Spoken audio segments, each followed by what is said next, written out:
luar biasa bagi setiap kami. Ko Joseph S. Jafar, boleh kita berikan tepuk tangan yang luar biasa. Akan share sedikit tentang kuasamu terlebih besar juga pastinya ya Ko ya. Ya. Thank you Mike. Selamat malam Solo. Ya, terima kasih khususnya buat gereja GBIS Kepunton yang katanya gereja rumahnya Tommy ya. Yang katanya Tommy juga satu keluarga besar di sini semua. Wah. Ya, pertama terima kasih buat keramahannya. Terima kasih buat sudah menerima kami. Dan seperti yang tadi saya dengar juga GBIS Kepunton juga sudah ada album sendiri. Ya, berarti kita sama-sama rekan pelayanan dalam ladang Tuhan. Ya, nggak ada yang membedakan kita, bedanya cuman panggungnya sedikit lebih tinggi aja. Ya, siapa tuh ketawanya kenceng banget. Ya, panggungnya tinggi sekali ya. Ya. Kalau saya boleh minta tolong lampunya boleh diterangin sedikit. Karena kalau gelap-gelap gini saya nggak tahu saya ngomong sama siapa gitu. Boleh diterangin sedikit lampunya? Halo.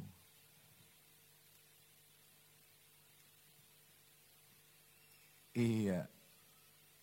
Nah gini langsung kelihatan ya. Ganteng-ganteng, cantik-cantik ya. Selamat malam semuanya. Ya. Oke, pertama salam yang paling hangat dari kami, tim NDC Worship Jakarta. Ya, boleh teman-teman semuanya kasih salam buat Solo. Ya, ya. Kami mengucapkan terima kasih karena malam hari ini kita sudah diberikan kesempatan untuk share sedikit kesaksian kebaikan Tuhan lewat puji-pujian apa yang sudah dikerjakan dalam kehidupan kami. Dan kami juga berterima kasih kalau pada malam hari ini saudara mau mendengarkan apa yang kami boleh saksikan. Ya, yang pertama-tama terima kasih buat juga Kepala GBIS Kepunton, saya nggak kelihatan nih gembalanya di mana, tapi ya terima kasih ya. Malam hari ini saya mau cerita sedikit ya, saya mungkin bukan porsinya untuk khotbah lah ya, saya cuma mau share sedikit. Saya dengar lagu Kuasamu Terlebih Besar banyak jadi berkat di Solo ya. Sebenarnya kalau mau tahu latar belakang dari lagu Kuasamu Terlebih Besar, waktu saya menulis lagu itu, sebenarnya lagu itu bukan dikarang dalam keadaan yang baik. Ya, saya pernah muda, ya pasti, ya. Dan semua orang, semua kita pasti pernah melewati baik masa-masa yang baik maupun masa-masa yang tidak baik. Apalagi kita juga yang sudah di dalam Tuhan, saya percaya bahwa yang namanya kita di dalam Tuhan tidak pernah mengalami suatu keadaan yang konstan. Ya, pasti seru ya, seperti roller coaster. Ada naik, ada turun. Ada saatnya mungkin kita happy banget, cinta mula-mula banget sama Tuhan. Tapi ada saatnya kayaknya waduh, the valley of the death. Ya, kalau Raja Daud ngomong lembah kekelaman. Ya, kesannya kayaknya kita benar-benar waduh nih, kita nih bener gak sih ikut Tuhan? Saya ini bener gak sih anak Tuhan? Kok kayaknya saya juga gak merasa saya anak Tuhan gitu ya. Dan kalau boleh dibilang waktu saya menulis Kuasamu Terlebih Besar, keadaan saya bukan keadaan waktu itu keadaan anak Tuhan. Ya, keadaan waktu saya menulis itu dalam keadaan tekanan yang sangat besar. Ya, saya hampir tidak punya tempat tinggal, saya punya tanggung jawab yang cukup besar buat keluarga dan saya harus menjual rumah, saya harus sampai harus ngontrak, saya nggak punya tempat. Pekerjaan saya juga lagi tidak ada gitu ya. Jadi kalau dibilang bahwa apakah saya waktu itu dalam kondisi senang, tidak. Terus apakah saya waktu itu dalam kondisi yang susah, saya boleh dibilang susah sekali. Bukannya susah aja, susah banget. Ya. Mungkin kalau anak muda mungkin galau kalau ditinggal pacar kali ya. Ya. Galau banget katanya dunia sudah berakhir. Ya. Pintu kemurahan Tuhan sudah tertutup. Ya, karena dia tidak mengingini diriku ya. Tapi kalau saya waktu itu bukan cuma masalah karena mungkin saya tidak punya siapa-siapa. Waktu itu benar-benar saya merasa seperti tidak ada yang memperdulikan saya. Termasuk keluarga saya sendiri pun waktu itu dalam kondisi yang sangat tidak baik. Dan waktu itu saya memang sebelum Kuasamu Terlebih Besar itu ditulis jauh lama sebelum saya berjemaat di Nafiri Discipleship Church ya. Jadi lagu itu bahkan kalau mau tahu ceritanya hampir tidak dimasukkan di album. Karena lagu itu terlalu sederhana. Dan saya pun mengarang lagu itu dengan kondisi berlinang air mata, mewek gitu, semua air keluar ya. Dari mata, hidung semua keluar. Dan cuman ada refrennya aja, kuasamu terlebih besar, tak pernah terlambat pertolonganmu Tuhan, kuasamu terlebih besar. Lagu apa itu? Ya. Bahkan waktu pertama kali saya perdengarkan sama gembala, Pak Yosia sempat bilang, lagu apa ini? Membosankan sekali lagunya. Ya. Tapi saya waktu saya mengarang lagu itu, saya diingatkan Tuhan mengenai, ya sama ayatnya, hampir sama dengan Filipi 4 ayat yang 19. Allahku akan mencukupi segala kebutuhanku menurut kekayaan dan kemuliaannya. Dan waktu itu saya memang merasa bahwa keadaan saya tidak tahu meminta tolong dengan siapa lagi. Saya udah gak punya ayah, jadi saya cuma punya seorang ibu. Ibu saya sudah cukup, ya bukan cukup lagi, sangat amat tua ya, sudah 70 lebih ya. Dan saya waktu itu berada dalam keadaan yang benar-benar terlibat hutang. Dan saya juga dalam kondisi yang sangat-sangat buruk karena saya tidak punya pekerjaan sama sekali. Dan saya mau minta tolong sama saudara saya, juga saudara saya tidak ada yang bisa bantu. Dan saya hampir sampai kepikiran, Tuhan masa saya harus sampai tinggal di jalan sih. Karena saya nggak tahu mesti bayar kontrakan pakai apa. Karena saya nggak tahu mesti minta tolong sama siapa. Kalau waktu itu mungkin saudara berpikir bahwa mungkin kehilangan orang yang saudara sayang paling buruk mungkin saudara akan berasa kalau saudara nggak bisa makan, itu mungkin keadaan yang paling buruk. Waktu itu saya dalam keadaan yang sangat-sangat tidak baik. Dan saya juga, saya hanya berdoa sama Tuhan, ini adalah momen terakhir saya bilang. Saya jujur waktu itu saya bilang saya kecewa sama Tuhan. Saya tahu kehidupan saya bukan seorang Kristen yang selalu berada di peak-nya. Saya mengakui bahwa kadang-kadang kita ada up, kadang-kadang kita ada down. Kadang-kadang kita ada saat di mana saya rajin banget ke gereja gitu ya, dicolek dikit langsung ke gereja. Ya. Tapi ada saatnya di mana kayaknya ke gereja aja males. Kita apa-apa semua juga males. Tapi saat itu saya bilang, Tuhan saya cuma punya, doa saya cuma sangat-sangat sederhana. Kalau Tuhan masih menginginkan saya hidup, Tuhan masih menginginkan saya melayani, Tuhan masih ingin supaya saya masih bisa menjadi berkat buat keluarga saya, mendukung ibu saya berobat, memberikan support untuk keluarga saya supaya mereka juga masih memiliki rumah. Saya mohon pertolongan Tuhan untuk supaya membukakan berkat buat saya. Gak usah banyak-banyak, yang penting bisa survive hari ke hari dan bisa bayar cicilan. Saya bilang waktu itu. Dan waktu itu benar-benar saya lagi saat teduh, saya lagi worship dan benar-benar ini bukan cuma sekedar worship ya. Bukan worship lagi, mungkin itu keyboard sampai konslet mungkin. Ya. Pernah cobain nggak keyboard kalau ketetesan air terlalu banyak, terus habis itu bunyinya tiba-tiba keras sendiri. Tang, tang gitu. Nah itu yang saya alamin waktu itu di rumah. Saya udah nggak tahu lagi air mata saya udah seperti apa. Nah saya worship dan saya berdoa dan Tuhan cuma mengingatkan saya kepada satu kata begini. Saya berkuasa kan. Amin. Biarpun saya nggak rasa. Saya kalau lagi worship waktu itu saya benar-benar berperkara. Saya bilang, Tuhan saya nggak lihat campur tangan Tuhan dalam kehidupan Tuhan saat ini. Kalau Tuhan bilang bahwa saya untuk mengingat kasih setia Tuhan yang lalu-lalu, I don't care. Saat itu saya bilang begitu. I need you now. Yang saya butuhin sekarang. Buktinya tuh sekarang. Karena yang saya butuhin sekarang. Saya butuh uang sekarang. Saya butuh buat bisa makan bulan depan. Serius. Untuk bayar cicilan biar gak disita. Serius. Now. Saya sampai bilang, saya gak berkuasa. Dan Tuhan ngomong, kuasa saya besar gak? Oh besar. Seperti saya. Tapi tiba-tiba dari itu terngiang kata-kata yang sangat sederhana. Kuasaku terlebih besar kan. Dan saat itu saya langsung sontak, saya sadar bahwa dalam kehidupan kita, Tuhan membutuhkan kesempatan. Saudara nangkep maksud saya? Dalam kehidupan kita, Tuhan membutuhkan kesempatan. Kesempatan untuk menyatakan kuasanya. Kalau saudara mengerti maksud saya, katakan amin. Berarti belum semua ngerti. Dalam kehidupan kita, Tuhan membutuhkan kesempatan. Kesempatan yang seperti apa? Kesempatan pada saat engkau benar-benar susah.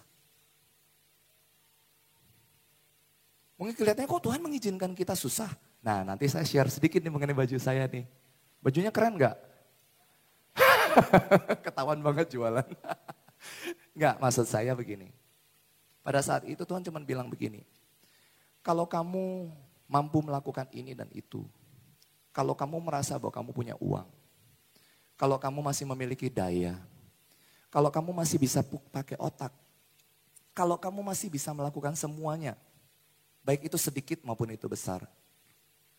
Engkau pasrah enggak? Engkau benar-benar butuh saya enggak? Engkau benar-benar butuh aku enggak? Saya nangisnya tambah kenceng. Saya adalah orang yang sendiri, mandiri. Mungkin Diana juga tahu ya. Saya orangnya hidup sendiri. Saya terbiasa sangat untuk mengandalkan kemampuan saya sendiri. Kerja sudah dari SMP. Di sini ada yang kerja dari SMP? Kalau ada nggak apa-apa, angkat tangan, kita tos. Ada yang kerja dari SMP? Tos. SMA saya kalau nggak kerja saya nggak bisa makan. Saya udah dari SMP kerja. Saya udah ditinggal ayah saya dari SMA. Ya, saya orangnya sangat mandiri. Kalau boleh dibilang hidup saya pahit. Jadi saya nggak ngandalin orang. Bahkan keluarga sendiri aja pantang minta duit. Ya, saya orangnya begitu. Tapi saat itu udah minta juga dikasih. Jadi rasanya benar-benar desperate. Apa tuh desperate bahasa Indonesianya? Putus asa. Ya, minta nggak dikasih, ngemis nggak dikasih. Gak ada yang mau bantu. Gengsi udah ditinggalin semua lah. Ya. Tapi saat itu Tuhan cuma bilang begini. Kamu percaya bahwa kuasaku terlebih besar. Terlebih besar dari apa? Kadangkala kita lupa. Masalah kita begitu berat. Penderitaan kita begitu tajam. Hati kita begitu remuk. Sampai kadang-kadang kita lupa bahwa kuasa Tuhan lebih besar dari itu semua. Amin, saudara. Kadang-kala kita lupa karena kita mungkin terlalu lelah, terlalu capek. Memikul beban yang sama bertahun-tahun. Berpuluh-puluh tahun kita bergumul tentang hal yang sama. Membuat kita lelah. Betul? Bisa lelah enggak? Lelah. Tapi pada keadaan yang seperti itu, kita diingatkan kembali. Kuasa Tuhan terlebih besar. Pada saat itu saya berkata begini, Tuhan, ini kondisi yang paling aneh buat saya nulis lagu. Waktu itu hari saya nulis lagu, cuman referen yang sederhana. Dan nggak tahu singkat cerita saya bisa bertemu dengan Semi. Di sini Semi mana Sem? Akhirnya saya bisa bertemu dengan anak-anak ini. Ya, yang saya sayang banget nih sama mereka nih. Ya beginilah tampilan-tampilannya. Kasih tepuk tangan sedikit boleh? Dan untuk saya cerita mengenai pertolongan Tuhan yang begitu rupa terlalu panjang. Tapi kalau saudara lihat saya di sini, kelihatan agak-agak gemuk sedikit, kira-kira pertolongan Tuhan mantap atau enggak? Mantap. Ya. Malam hari ini saya cuma mau pesan satu hal. Saya nggak tahu saudara datang ke sini dengan beban yang seperti apa. Tidak ada orang yang mengecilkan beban. Gak bisa kita bilang, oh kamu masalah kamu cuman gitu. Saya dong, loh masalah kok dibangga-banggain. Gak ada juga. Ya, saya nggak tahu saudara datang ke tempat ini dengan membawa masalah seperti apa. Atau mungkin saudara datang ke tempat ini dengan kondisi yang sangat sukacita. Tapi saya tertarik untuk share saudara tentang ini. Saudara lihat gak ini tulisannya apa? Faith. Tapi ada bentuk yang kecil yang menarik di sini kelihatan gak? Ada gak kamera bisa sorot ini? Apa ini? Pohon. Ya. Malam ini selain saya mau share tentang kuasamu terlebih besar, saya mau share tentang satu hal. Tentang pohon. Ya. Faith ini adalah album kita yang kedua. Jadi jangan salah paham, kita bukannya mau jualan dulu nih. Bukan. Tapi saya semua mau share tentang visi yang Tuhan berikan kepada kami. Suara Tuhan yang Tuhan berikan kepada kami mengenai faith. Mengenai pohon ini. Ya, saya semua mau share begini. Ada berapa musim sih kalau yang kita tahu yang di seluruh dunia ini? Ada berapa musim? Ada berapa? 4 ya. Musim apa aja? Coba kalau pinter disebut. Bercanda ya.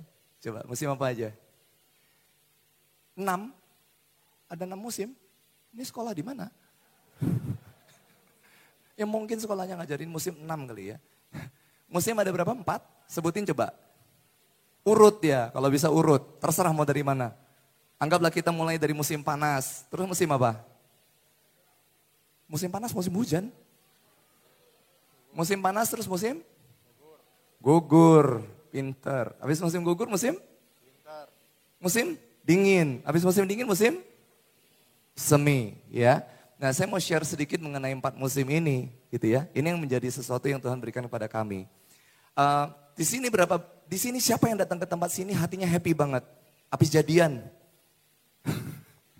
atau kemarin habis dikasih rezeki sama Tuhan, ya. Terus siapa juga di sini yang datang juga yang benar-benar patah hati. Dari pintu masuk baru dengar nada satu, ting, udah keluar air mata. Ya. Ada juga di sini yang datang mukanya udah kusut banget, kusyut pakai Y. Kusyut. Dilihat kamu kenapa? Kemarin saya gak dapat duit, gak ada duit. Mungkin orang kalau istilahnya akhir bulannya datangnya lebih cepat. Gitu, ya. Saya mau share mengenai 4 musim. Kalau kalian tahu pohon yang hidup di 4 musim, itu ya. Pohon yang ada di 4 musim itu kalau yang belajar biologi, kalau pohonnya ditebang itu kalian kelihatan di situ kayak ada lingkaran-lingkaran gitu ya. Betul ya? Ada kayak lingkaran-lingkarannya. Nah, lingkaran itu kalau saya nggak salah, dulu waktu saya biologi dibilang begini. Satu lingkaran itu berbicara mengenai perjalanan pohon satu lingkaran tahun. Wah, hebat. Berarti kalau misalkan kita ngomong musim ada 4. Pohon itu ngelewatin musim panas. Ada gak yang datang ke gereja? Panas, bener. Semangat banget. Baru dapat berkat, baru terima Tuhan. Semangat, betul? Betul ya? Habis itu melewati musim gugur dong. Ada gak yang gak mau melewati musim gugur? Ada gak pohon yang saya maunya musim panas terus, gak mau musim gugur? Ada gak? Gak ada. Melewati musim gugur ada kan? Musim gugur itu daunnya mulai pada rontok gak? Kok pada ragu? Daunnya rontok gak? Daunnya rontok. Kira-kira pohonnya bisa nahan daunnya rontok gak? Gak bisa. Ada gak di sini dari kita yang sedang melewati musim gugur? Ada. Ada angkat tangan situ. Semuanya lagi berguguran. Bisnis ini gagal. Bisnis itu gagal. Coba ini salah. Coba itu salah. Ya. Mungkin yang lagi mau ngedeketin orang, kirim SMS, pret, dia balasnya. Ya kan? Waduh, saya udah lihat kamu dari dulu gini, berisik. Ya, semuanya serba gagal, musim gugur. Tapi Tuhan izinkan berhenti di situ atau tidak? Iya, enggak. Diizinkan musim apa? Musim dingin. Kalau kalian mohon di musim dingin kira-kira kelihatannya bagaimana? Pohonnya seperti mau mati. Tepat sekali. Dalam kehidupan kita kadang-kadang seperti yang saya alamin itu waktu lagi ngarang Kuasamu Terlebih Besar itu. Musim dingin. Benar-benar kondisinya seperti kayak mau mati. Kondisinya seperti kayak tidak ada lagi pertolongan antara hidup dan mati. Tapi Tuhan izinkan itu supaya kita lewatin supaya kita mencapai yang namanya musim apa? Musim semi. Satu lingkaran tahun pertumbuhan dalam kehidupan rohani kita. Amin. Kita nggak akan bisa bertumbuh rohaninya. Kita tidak akan bisa dewasa rohaninya kalau kita tidak melewati suatu ujian, suatu proses. Dan saya harap kalau misalkan kalian yang ada di sini, saudara-saudara semua yang ada di sini, saya harap saudara semua dalam keadaan apapun itu, saya rindu untuk supaya kita sama-sama tetap teguh dalam Tuhan. Katakan amin. Katakan amin. Saya mau rindu untuk saudara bangkit berdiri ya sama-sama yuk. Kita coba worship yuk sebentar.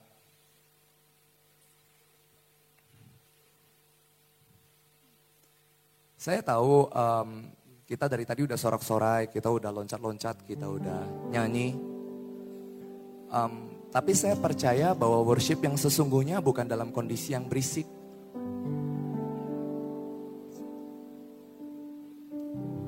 Saya percaya bahwa worship yang sesungguhnya adalah suatu respons yang sangat-sangat sederhana. Pada saat kita benar-benar membuka hati kita dengan kejujuran. Apa adanya. Dengan kondisi apa adanya. Lagi kondisi senang. Lagi kondisi dalam beban yang sangat berat. Lagi kondisi kecewa. Lagi kondisi ogah. Lagi kondisi pahit. Ataupun sedih. Saya yakin mungkin kita di sini sudah terbiasa nyanyi kuasamu terlebih besar, kuasamu terlebih besar. Tapi kalau dalam kondisi di mana benar-benar tidak ada apa-apa, hanya sekedar saudara dengan Tuhan berbisik dari hati yang paling dalam. Saya rasa worship itu represent seperti itu. Bukan karena kita mampu, bukan karena mungkin saya di sini lagi bicara dan saudara lagi dengar, no. Tapi suatu ekspresi, suatu respon. Saya pernah lagi berdoa, saya bilang, Tuhan, worship itu apa sih? Banyak orang menerangkan worship itu dengan sangat-sangat sulit, saya bingung. Tuhan cuma bilang suruh saya menghembuskan napas. Saudara, kita sama-sama coba lakuin itu yuk. 1, 2, 3. Gak ada yang lakuin. Yuk coba kita coba lakuin yuk. 1, 2, 3. Saya bingung maksudnya apa ya Tuhan ya. Waktu kamu saya ciptakan pertama kali, saya hembusin napas ke kamu. Yang kita lakukan apa? Buka mata terus apa? Hembuskan balik kan? Saat itulah kita bernapas yang pertama kali. Worship simple. Respon yang sangat sederhana. Sebenarnya gak butuh musik. Hanya butuh hati. Saya mau ajak saudara nyanyi dengan lembut saja. Kuasamu terlebih besar. Boleh? Kuasamu terlebih besar.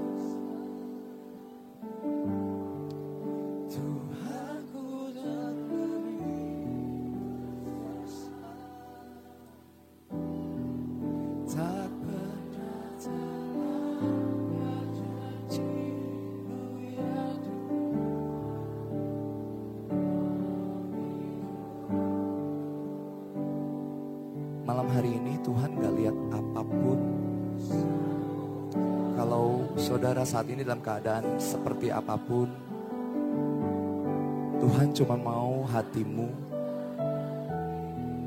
Tuhan cuma ingin engkau.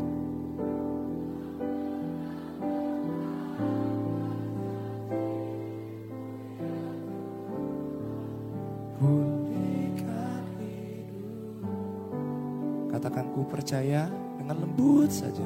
Seperti saudara nyanyi buat diri sendiri. Ku percaya.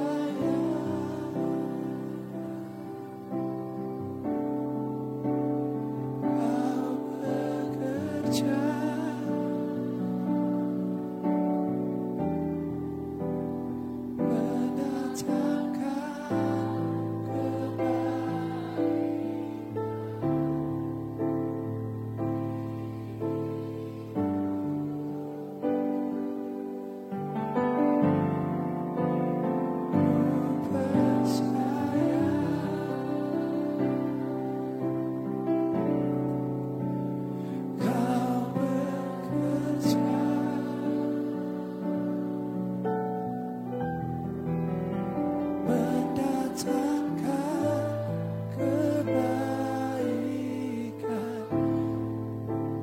Saya undang untuk sama-sama kita angkat tangan kita.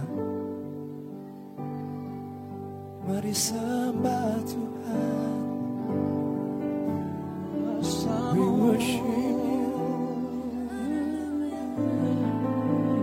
Sembah Dia bukan karena kita bersih atau kita suci ataupun kita benar, tapi sembah Dia karena memang Dia layak disembah. Sembah Dia bukan karena kita senang, bukan karena kita sedih, tapi karena Dia sayang sama kita. Karena Dia peduli sama kita. Dan saat ini pada saat kita merespon Dia, percaya bahwa tangan Tuhan sedang terulur dengan segala kuasanya menyentuh kehidupanmu. Tangan Tuhan yang penuh kuasa itu sedang terulur dan menyentuh kehidupanmu. Apa sih yang tidak sanggup diubahkan oleh Tuhan? Apa sih yang tidak bisa dikerjakan oleh Tuhan? Kalau seluruh alam semesta dengan segala kemegahannya diatur oleh Tuhan, hidupmu bisa diatur oleh Tuhan untuk lebih baik lagi. Kalau yang tadinya engkau memikirkan untuk tidak ada jalan keluar, tangan Tuhan akan bukakan semua itu supaya hidupmu bisa ditolong. Tidak ada kata terlambat pada malam hari ini. Kalau saudara ada di tempat ini, semua karena rencana Tuhan. This moment, this very second, detik ini, menit ini, Tuhan punya rencana untuk kita. Saudara ada di sini. Dan saya percaya malam hari ini pada saat engkau angkat suaramu, angkat suaramu sembah Dia. Dia tidak butuh uangmu, Dia tidak butuh kemampuanmu, Dia tidak butuh apa yang kau punya, yang Dia butuh hatimu. Dan saat ini Tuhan memiliki kesempatan untuk memberkatimu. Saat ini Tuhan memiliki kesempatan untuk mengubah kehidupanmu. Katakan apa masalahmu pada malam hari ini. Katakan apa yang kau butuh pertolongan dari Tuhan malam hari ini. Katakan apa yang engkau inginkan dari Tuhan yang paling dalam yang kau miliki pada malam hari ini. Dia sanggup memberikannya bagimu. Dia sanggup menyatakan kuasanya dalam kehidupanmu. Serukan nama Tuhan dalam sembahanmu.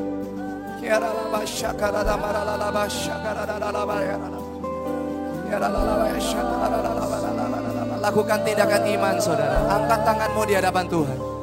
Angkat tanganmu di hadapan Tuhan. Engkau tangkap berkat Tuhan. Engkau tangkap perubahan yang pada malam hari ini Tuhan telah sediakan.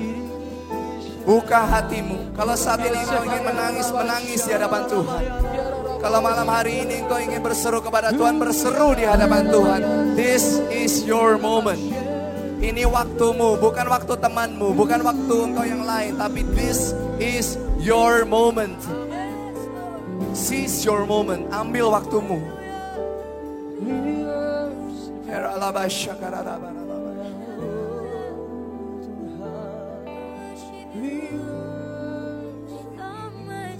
Terima kasih Tuhan, kami percaya bahwa malam hari ini Tuhan telah menolong kami. Kami percaya pada malam hari ini Tuhan telah menjadi penghibur kami. Kami percaya bahwa pada malam hari ini Tuhan menyatakan kesempatan untuk berbicara kepada kami masing-masing pribadi. Pada malam hari ini kalau setiap saudara ada yang punya datang yang beban yang luar biasa berat, saya mau katakan pada saudara, Tuhan telah berkesempatan menolong saudara pada malam hari ini. Malam hari ini saudara kalau datang dengan hati yang sungguh-sungguh tidak bisa lagi berkata-kata, Tuhan gak butuh suaramu, Tuhan tahu hatimu. Malam hari ini saudara cuma datang bisa berlinang air mata, saya cuma mau katakan setiap air matamu tidak ada yang sia-sia. Tuhan menampungnya semuanya dan itu Tuhan akan mencurahkan berkat yang luar biasa buat saudara pada malam hari ini. Tepuk tangan buat kemuliaan nama Tuhan. Tepuk tangan buat kemuliaan nama Tuhan. Saya minta kita berjanji pada malam hari ini satu hal. Saya dengan teman-teman ada di atas sini bukan karena kami merasa kami hebat atau kami ini. Bedanya cuma kesempatan. Saya selalu bilang dengan teman-teman kesempatan. Tapi saya mau saudara berjanji sama saya satu hal. Saya pada waktu itu dalam kondisi sangat luar biasa berat. Saya worship dan saya meresponi Tuhan dengan air mata dan tangis. Saya cuma bilang pada saudara satu hal. Janji sama kami bersama-sama. Seberat apapun kehidupan kita. Masa akan semakin berat. Zaman akan semakin berat. Tidak akan semakin tidak berat. Seberat apapun masalah dalam kehidupan kita. Ujian apapun yang kita boleh hadapi. Berjanji satu hal. Responi Tuhan dengan ucapan syukur. Katakan amin. Responi Tuhan dengan ucapan syukur. Yang Tuhan inginkan bukan keraguan kita, bukannya apapun ataupun segala macam yang lain. Yang Tuhan inginkan cuma hati kita. Ingat kalau kita ada dalam kondisi yang paling buruk adalah apa? Kesempatan untuk Tuhan boleh menyatakan kasih dan luar biasa kasihnya pada kita. Tepuk tangan yang meriah buat Tuhan. Haleluya, terima kasih Tuhan. Malam hari ini kami percaya bahwa kami telah menerima berkat, kami telah menerima suatu perubahan, kami telah menerima lawatan. Dan kami percaya bahwa apa yang kami bawa pada malam hari ini pulang tidak hanya kami simpan untuk hati kami sendiri. Tapi kami mau share untuk teman-teman kami. Kami mau bercerita kebaikan Tuhan kepada teman-teman kami. Sekalipun kami belum ditolong pada malam hari ini. Tapi kami percaya bahwa perubahan itu telah terjadi. Dan Tuhan telah mengerjakan perubahan dalam kehidupan kami. Dan janji Tuhan ya dan amin. Kami percaya kehidupan kami akan diubahkan. Terima kasih Tuhan. Di dalam nama Tuhan Yesus sama-sama katakan yang percaya. Amin. Silakan duduk kembali Bapak Ibu Saudara malam hari ini.